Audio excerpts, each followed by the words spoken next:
So is art the key to making our streets safer? Some people say yes. Yeah, so here to tell us more, Washington Post reporter Sydney Page. Sydney, hey there, good morning. Hello, thank you so much for having me. It's good to have you here. So, Sydney, this new study looked into collisions in areas where there's art. What exactly did researchers find, and how did they actually do a study like this? So researchers explored the crash history of 17 asphalt art sites across the country, each of which had about a minimum of 2 years of data that they were able to analyze. And what they found was pretty incredible. They saw a 50% decrease in crashes at those sites compared with crash data from before the crosswalks were painted. So it was a very notable decline in collisions once the art was installed. And they also analyzed some video footage. And what they noticed in doing that is the behavior of motorists and pedestrians actually changed once the art was installed.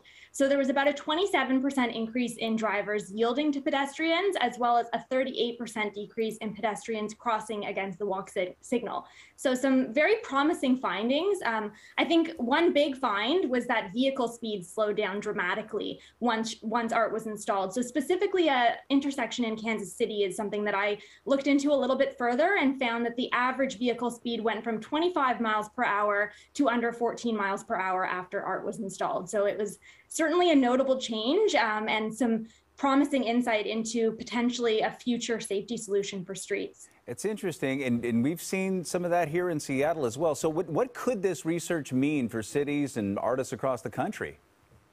Yeah, so I will say there's very limited research on the safety impact of street art so far. So this study is certainly one of the largest of its kind, and more exploration is needed in order to truly understand the impact that asphalt art can have on cities more broadly. But that being said, as I mentioned, this study undoubtedly shows a lot of promise in this space. And I think one thing that was repeatedly mentioned in my reporting was that beyond the safety improvements street art can offer, there's this additional community engagement aspect, which is huge. So with many of these projects, the community actually was called upon to paint together, which in and of itself fosters this sense of community and collaboration. And on top of that, the initiatives also support local artists, and it gives them this amazing, very public platform to showcase their work. So it's sort of a win-win all around. Okay, Sydney, I want to ask you, because recently we did a story on someone in a Seattle neighborhood who kind of took matters into their own hands. They wanted a crosswalk on a busy street, so they did it themselves, and then officials responded by removing it. I mean, when it comes to art painted on crosswalks, I mean, could we see pushback perhaps from departments of transportation? Oh, absolutely. I mean, as it stands, there's a number of hurdles and very unique city specifications and approval processes that are required when it comes to implementing street signage and public art. So it's certainly not as simple as grabbing a paintbrush and just getting started.